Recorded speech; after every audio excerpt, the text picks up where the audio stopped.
श्रीनगर की जामा मस्जिद में आज जुम्मे की नमाज अदा की जाएगी। 30 जुम्मों के बाद अब श्रीनगर की जामा मस्जिद को जुम्मे नमाज के लिए खोल दिया गया है। आपको बता दें कि 6 अगस्त 2021 को जामा मस्जिद में आखिरी बार जुम्मे की नमाज अदा की गई थी।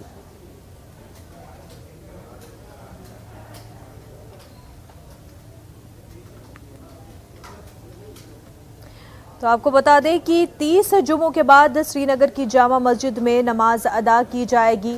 लगातार अपील की जा रही थी लोगों की जानिब से, उलमाए किराम की जानिब से कि मस्जिद को नमाज के लिए खोल दिया जाए। अब जाकर आपको बता दें कि जुम्मा की नमाज जामा मस्जिद में अदा की जाएगी। लोगों को काफ़ी राहत इस खबर से। हमारे नुमाइंदे शबीर श्रीनगर से बराह रास्त हमारे साथ जुड़ चुके हैं। अब जाके लोगों की अपील जो है पूरी हुई है। जामा मस्जिद को नमाज के लिए खोल दिया गया है। शबीर, जहांगीर, ये हम सड़क पे तो नहीं है?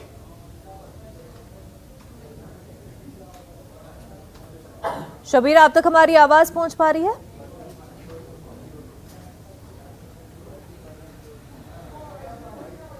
हमारे नुमाइंदे से राब्ता बनाने की कोशिश करेंगे। आपको बता दें कि 6 अगस्त 2021 को जामा मस्जिद में आखिरी बार जुमे की नमाज अदा की गई थी। इससे पहले भी 370 हटने के वक्त से भी काफ़ी अरसे तक श्रीनगर की जामा मस्जिद को बंद कर दिया गया था। उसके बाद जो है फिर कुछ अरसे के लिए जामा मस्जिद खोल दी गई थी और फिर 6 अगस्त 2021 को जामा मस्जिद में आखिरी बार जुमे की नमाज अदा की गई थी और अब 30 जुमों के बाद जामा मस्जिद को खोल दिया गया है। नमाज की इजाज़त दी गई है। जुमे की नमाज आज अदा की जाएगी।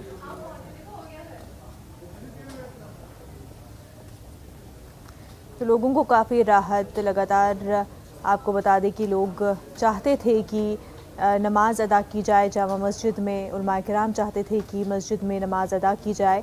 अब राहत मिली है। अब जाके इंतज़ामिया ने जामा मस्जिद को जुमे की नमाज के लिए खोल दिया है। तो लोगों में काफ़ी खुशी, क्योंकि जामा मस्जिद में ख़ास तौर से जुमे की नमाज के हवाले से काफ़ी भीड़ जो है देखने को मिलती है। लोग बड़ी तादाद में जामा मस्जिद पहुंचते जुमे की नमाज अदा करने के लिए। तो काफ़ी खुशी की बात। हमारे नुमाइंदे शबीर हमारे साथ जुड़ चुके हैं। शबीर, 30 जुमों के बाद आखिरकार जामा मस्जिद में जुमे की नमाज अदा की जाएगी।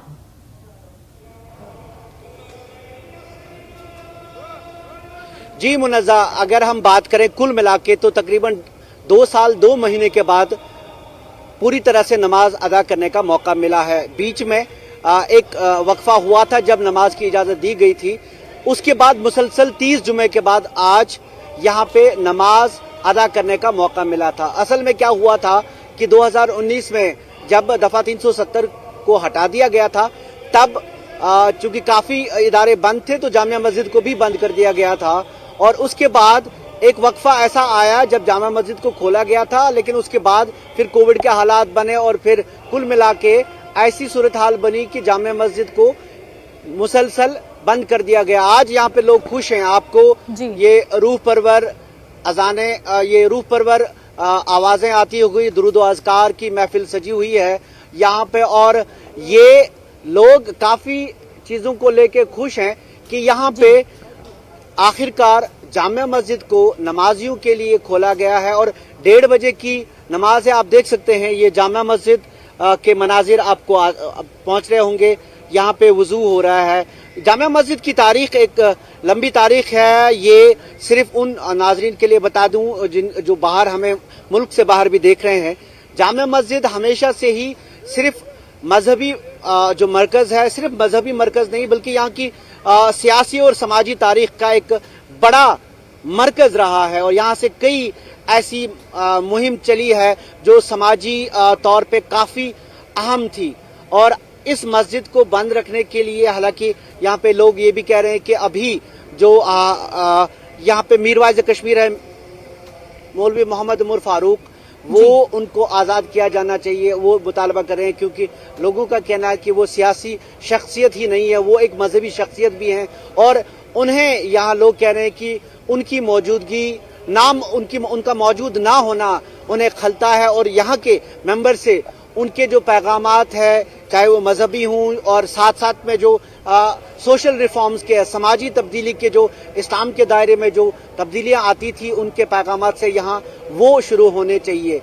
मुनज़्ज़ा जी बिल्कुल। और वहाँ पर जिस तरह की तस्वीरें हम देख रहे हैं, शबीर आप मौजूद है वहाँ पर, तो लोग जो है अक्सर ही हर जुमे को ही, क्योंकि शहर ख़ास में वाक़ है, तो हर जुमे को ही हम देखते हैं कि लोग जो है बड़ी तादाद में पहुँचा करते हैं और वहाँ पर नमाज अदा करते हैं। तो काफ़ी जिस तरह से आपने भी बोला कि अहमियत की हामिल ये मस्जिद और रिच हिस्ट्री है इस मस्जिद की, तो इस वजह से भी लोगों के दिलों में बहुत इम्पोर्टेंस है जामा मस्जिद की। शबीर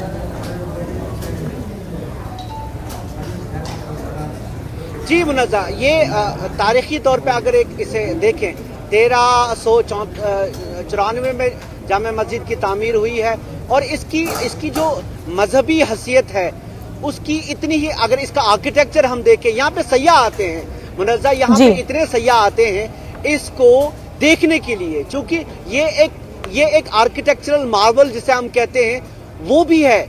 जामिया मस्जिद में देवकामत, देवदार के ऐसे सितून हैं जो सीधे यहाँ जमीन से सीधे छत को सपोर्ट करते हैं और 33,333 अफराद नमाजी एक साथ यहाँ पे नमाज पढ़ सकते हैं। 27 कनाल अराजी पे ये फैली हुई जामिया मस्जिद है और इसका जो आर्किटेक्चर है वो फारस का और उसमें कश्मीर का भी रंग है, ये पूरा मिला हुआ है। यहाँ आज भी मुझे कई लोग मिले जो मुल्क के कई रियासतों से हैं, वो यहाँ आए थे इस जामिया मस्जिद को देखने के लिए। मजहबी, सियासी, समाजी, पूरी कश्मीर की जो तारीख है या जिंदगी है वो इस जामिया मस्जिद के इर्द गिर्द घूमती है और लोग ये कहते हैं कि इसको बंद नहीं होना चाहिए। बिल्कुल शबीर, बेहद शुक्रिया आपका।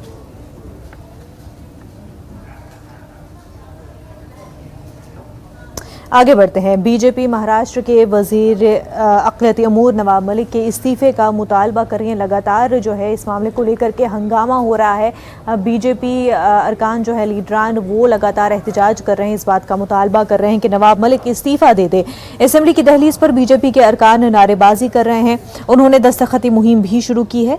ख्याल है कि नवाब मलिक को मनी लॉन्ड्रिंग केस में गिरफ्तार किया गया है। वो 7 मार्च तक ईडी की तहवील में है। इस बीच नवाब मलिक के घर के सामने बीजेपी लीडर हाजी अरफात शेख का बैनर लगा है। इस बैनर पर लिखा है, कितने आए कितने चले गए। उधर शिवसेना लीडर संजय राउत नवाब मलिक के घर पहुंचे और उनके अहल खाना से मुलाकात की और उनके हमरा रुकने असेंबली भी थे।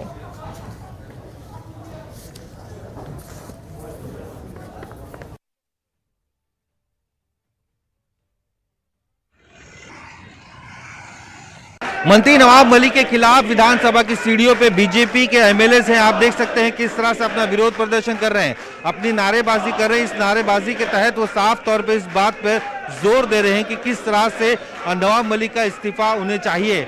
जो नारेबाजी साफ तौर पे दिखाई दे रही है यहाँ पे, और साथ ही उन्होंने एक सिग्नेचर कैंपेन भी यहाँ पे शुरू किया। इस सिग्नेचर कैंपेन में आप जरिए देख सकते हैं किस तरह से नवाब मलिक की जो तस्वीर है उस तस्वीर पर उन्होंने कट किया हुआ है और साथ ही जो एमएलएज है यहाँ पे, जो विधायक है, वो उन विधायकों ने यहाँ पे सिग्नेचर्स भी किए हैं। इन सिग्नेचर के तहत ये बताने की कोशिश की जा रही है कि विधिमंडल के कितने सदस्य हैं जो उनके साथ है। इस तरह के यहाँ पे एक पूरा माहौल बनाने की कोशिश यहाँ पे की जा रही है। जो बीजेपी के जो बड़े नेता हैं वो मौजूद है, देवेंद्र फडणवीस से लेकर जितने भी बीजेपी के आला नेता है मौजूद है। उनके हाथों में जो पर्चे हैं वो साफ तौर पे आप देख सकते हैं, उस पर्चे में साफ तौर पे लिखा है कि दाऊद के दलालों का राजीनामा दो। यानी इस तरह के शब्दों का यहाँ पे इस्तेमाल किया जा रहा है और लगातार सरकार के खिलाफ उनकी जो नाराजगी है साफ तौर पे दिखाई दे रही है। और इसी नाराजगी के तहत वो इस बात पर भी जोर दे रहे हैं कि किसी भी हाल में वो इस्तीफा चाहिए। इस इस्तीफे को देखते हुए बाकायदा यहाँ पर एक माहौल साफ तौर पे दिखाई दे रहे हैं। जिस तरह से पूरे के सारे सारे लोग हैं, ये सारे लोग यहाँ बैठे हुए हैं। किस तरह से आप लोग आंदोलन, किस तरह से आंदोलन चाहते हो? हम चाहते हैं कि इस प्रकार का जो मंत्री है उसका राजीनामा तुरंत होना चाहिए, क्योंकि वो जेल में है। उस मंत्री का राजीनामा तुरंत ठाकरे सरकार ने लेना चाहिए।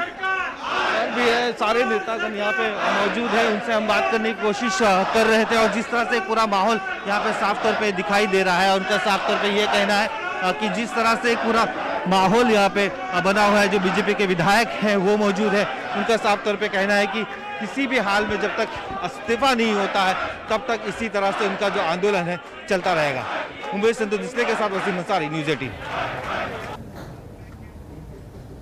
महाराष्ट्र में ओबीसी रिजर्वेशन के साथ साथ मुसलमानों को रिजर्वेशन दिए जाने को लेकर के समाजवादी लीडर अबू आसिम आजमी ने न्यूज़ 18 से खास बातचीत की और महाविकास अघाड़ी हुकूमत को तनकीद का निशाना बनाया। इस वक्त हमारे साथ है, उनसे बात करते हैं। रिजर्वेशन का मुद्दा जो है ओबीसी का आज उठाया गया और साथ ही देखते हैं कि अब्बू आजमी जी क्या कहते हैं। सर, कौन से ऐसे मुद्दे हैं जिसे लेकर के ओबीसी का मुद्दा आज सभा में उठाया गया? क्या कहना चाहेंगे? मुसलमानों का भी एक मुद्दा अहम रहा है। नहीं, हम भी इसी देश के रहने वाले हैं।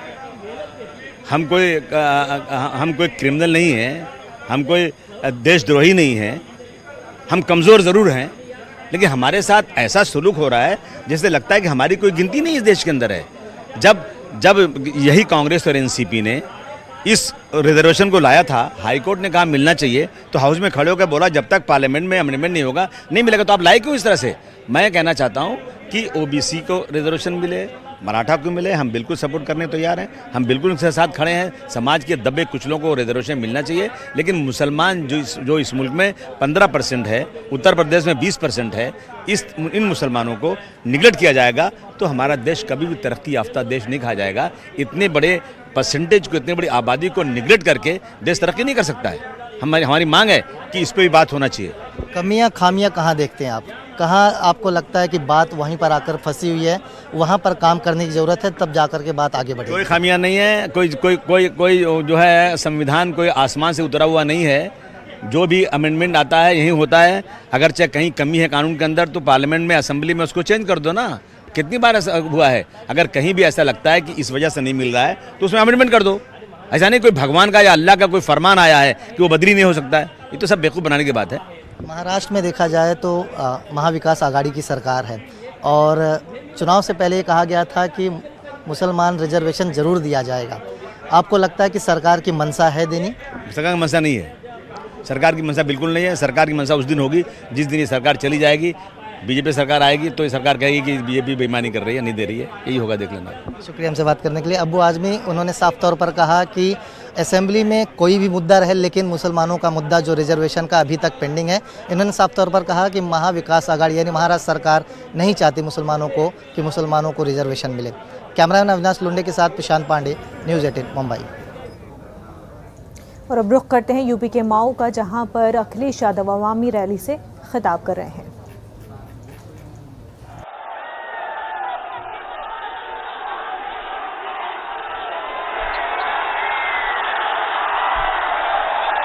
अच्छा, एक बात बताओ,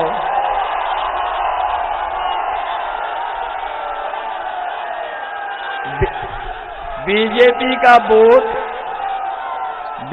का वोट बताओ, सांड चढ़ गए कि नहीं चढ़ गए?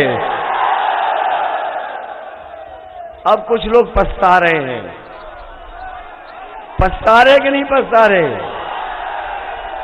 इनकी सरकार में मऊ भी सताया गया और गऊ भी सताई गई। गऊ और मऊ दोनों को सताया इन्होंने, क्या नहीं सताया? अब तो हमारे साथ दारा सिंह चौहान जी भी आ गए हैं। बताओ, कुश्ती जीतोगे कि नहीं जीतोगे? जिसके साथ दारा चौहान हो वो बताओ कुश्ती कैसे हार सकते हैं? इसलिए मैं आपसे निवेदन करने आया हूं, अपील करने आया हूं कि हमारी पार्टी के सभी प्रत्याशी, गठबंधन के सभी प्रत्याशियों की मदद करना।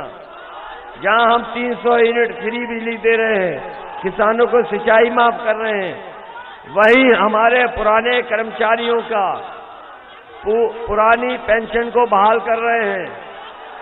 जो हमारे जागरूक लोग हैं, समझदार लोग हैं, वो जानते होंगे कि बीजेपी के लोग पहले राशन नवंबर तक दे रहे थे, अब चुनाव आ गया तो मार्च तक दे रहे हैं। और मार्च के बाद के लिए इन्होंने बजट में पैसा नहीं रखा है। इसलिए मैं अपने गरीब भाई बहनों को कह के जा रहे हैं, आप समाजवादी पार्टी और गठबंधन को जिताओ, छड़ी और साइकिल को जिताओ और आप 5 साल राशन पाओ। समाजवादी सरकार बनने पर न केवल 5 साल राशन मिलेगा, बल्कि राशन के साथ साथ समाजवादी सरकार में आपको सरसों का तेल भी 1 लीटर फ्री मिलेगा। 1 किलो मिल्क पाउडर फ्री देंगे बच्चों के लिए और चाय बनाने के लिए, और 1 किलो घी भी देने का काम समाजवादी सरकार में होगा। बीजेपी के लोग तो मुंह मीठा नहीं होने दिए। न नौजवानों को नौकरी मिली, न रोजगार मिला, न इन नौजवानों का मुंह मीठा हुआ, न फौज में भर्ती हुई। इसलिए समाजवादी सरकार में मिल्क पाउडर, घी, सरसों के तेल के साथ साथ चीनी भी देने का काम समाजवादी सरकार में होगा। जहां हमारी गरीब माताएं बहनें हैं, उनको समय समय पर परेशानी उठानी पड़ती है। समाजवादी सरकार बनेगी तो पहले से 3 गुना इस बार 1500 रुपया समाजवादी पेंशन अपनी गरीब माताओं को दे करके हम लोग मदद करने का काम करेंगे। तो अखिलेश यादव की रैली में भीड़ जो है काफ़ी बड़ी तादाद में देखने को मिल रही है, तो अच्छी साइन समाजवादी पार्टी के लिए। आखिरी मरहले के लिए तैयारियां जारी हैं। एक छोटा सा ब्रेक लेंगे, जल्द होंगे हाजिर।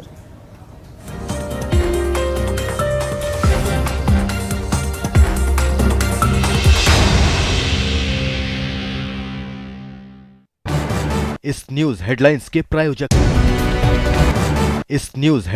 प्रायोजक पेट सफा आयुर्वेदिक जून, पेट सफा हर रोग दफा।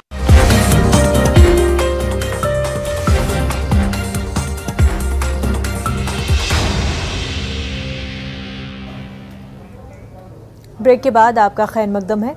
ज़ैपोरिज़िया में आपको बता दें, यूरोप का सबसे बड़ा न्यूक्लियर पावर प्लांट है जिसमें रूस के हमले के बाद आग लग गई थी, लेकिन अब यह खबर सामने आ रही है कि आग पर काबू पा लिया गया है। यूक्रेनी हुकाम के मुताबिक प्लांट ताबकारी नहीं हो रही है। जारी बयान में कहा गया है कि प्लांट में स्टाफ मामूल के मुताबिक खिदमात अंजाम दे रहे हैं। और खीरका में भी रूसी फौज ने पावर प्लांट को निशाना बनाया है, जिसकी वजह से बिजली सप्लाई शहर में मुनक़ता हो गई है। रोदियानका में गोलीबारी की गई है। रोंदक्याकीफ से 60 किलोमीटर के फासले पर है। यहाँ भारी तबाही हुई है। चर्निहीफ में रूसी हमले में 30 से ज़्यादा अफराद हलाक हो गए हैं।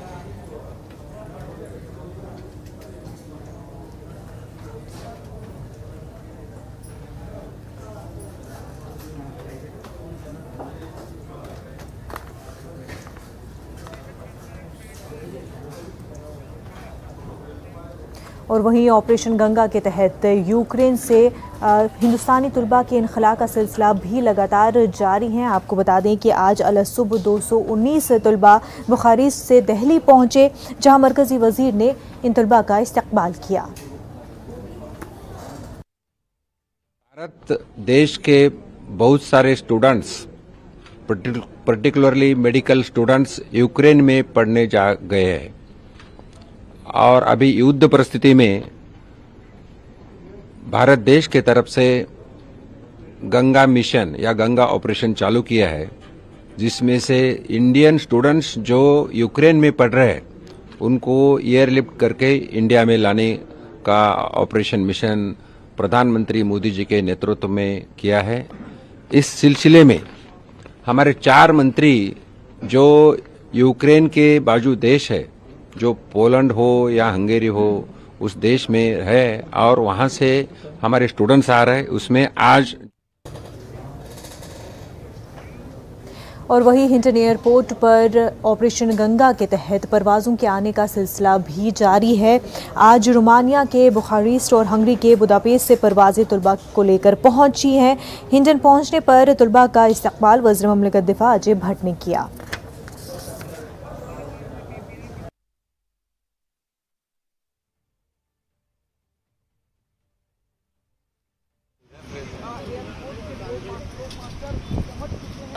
और बुडापेस्ट से वो यहाँ पर लैंड।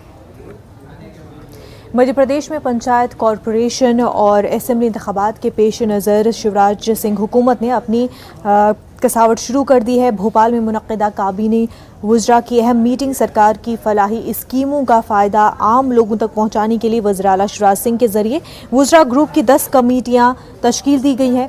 कमेटियों के काम और आइंदा के लाहे अमल को लेकर वज़रा ग्रुप की 2 रोज़ा मीटिंग का 26 और 27 मार्च को कान्हा में इनकाद किया जाएगा। इस ताल्लुक से मध्य प्रदेश के वज़ीर दाखिला डॉक्टर नरोत्तम मिश्रा कुछ इस तरह बताते हैं।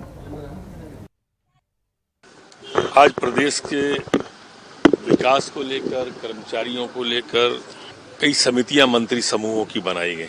ये सभी मंत्री समूह 26-27 मार्च को चिंतन बैठक कान्हा में जो होगी उसके पहले तक अपने अपने समूहों का काम करेंगे और निर्णय पे आएंगे। जैसे कन्या विवाह अच्छे से कैसे हों अप्रैल, मई, जून में, इसके लिए माननीय प्रेम सिंह पटेल, कमल पटेल, तुलसी सिलावट जी इस समिति में रहेंगे। इसी तरह से गोवर्धन योजना जो हमारे प्रदेश के अंदर है, इसके लिए भी समिति बनाई गई है। इसमें नरोत्तम मिश्रा, प्रेम सिंह पटेल और ओम प्रकाश सकलेचा हैं। मेरठ में कब्रिस्तान में तदफीन के हवाले से तनाज़ा खड़ा हो गया है। आपको बता दें कि मेरठ के कंकरखेड़ा इलाके में कब्रिस्तान की ज़मीन पर तदफीन से रोकने पर हंगामा हुआ। मेरठ के नगलाताशी इलाके की महरुनिसा का इंतकाल हो गया था। अहले खाना मैयत की तदफीन के लिए जनाजा लेकर कंकरखेड़ा कब्रिस्तान पहुंचे तो मकामी सागर तोमर नाम के शख्स ने उसे ज़ाती प्रॉपर्टी बताते हुए मैयत को दफनाने से रोक दिया। कब्रिस्तान की ज़मीन को ज़ाती प्रॉपर्टी बताने पर तदफीन के लिए साथ आए लोगों ने हंगामा कर दिया और पुलिस को इत्तला दी। इस दौरान मकामी बीजेपी और बजरंग दल कारकुनान भी मौके पर पहुंचकर हंगामा करने लगे, जिससे माहौल कशीदा हो गया और मारपीट और हाथापाई शुरू हो गई। पुलिस ने मौके पर पहुंचकर हंगामे को रोकने की कोशिश की, लेकिन मकामी बीजेपी और बजरंग दल कारकुनान की मुदाखलत से पुलिस से भी नोक-झोंक शुरू हो गई। हंगामा बर्पा करने पर पुलिस ने मकामी बीजेपी लीडर दुष्यंत रोहटा को हिरासत में लेकर हिंदू युवा वाहिनी के मकामी लीडर सचिन सरोही और दीगर 3 अफराद पर केस दर्ज किया है। कहते हैं ना, हमारे बाबा दादा जो थे उनके टाइम की जमीन है, ये हमारे 21 बीघे से भी ज्यादा है, जो भी हमारे पास इनका नक्शा भी है, ठीक है। और इस पे ये विवाद ये हो रहा है, ये लक्ष्य वाले बोल रहे हैं कि इसका बैनामा हमने करवा लिया 20 दिन पहले। अब ये जब हमारी संपत्ति है तो हमने तो बेची नहीं, किसने बेची है? आज का मसला हुआ और किनका इंतकाल हुआ है? यहाँ कब्र खोद रहे हैं तो उसके ऊपर आगे इन्होंने विवाद खड़ा कर दिया कि मेरी जगह पे कैसे खोद रहे हो, और हम इनको दिखा रहे हैं कि भाई हमारी पुरानी मीनू कर रहे हैं फर्जीवाड़ा। एक तो यहाँ कब्रिस्तान है जी, कब्रिस्तान में कब्र तो खुदेगी और कहाँ खुदेगी बताइए आप जी। वो ये कब्र खोद दिया इन्होंने, लक्ष्य वाले हैं, कोई गुंडे हैं, पता नहीं कौन है, हम तो जानते नहीं। यहाँ क्या दावा कर रहे हैं कि कब्रिस्तान हमारे हैं। किनका इंतकाल हुआ था, कहाँ से हैं ये लोग? ये नंगला तासीस है जी, इंतकाल हुआ था नंगला तासीस है। एक पुरानी खबर दिखाता हूँ, एक अच्छा 20 साल पुरानी है, 2 साल पुराने इंतकाल हुआ खबर बहुत है यहाँ पे। न्यूज़ रूम लाइव में फिलहाल इतना ही, हमें दीजिए इजाज़त। आदाब।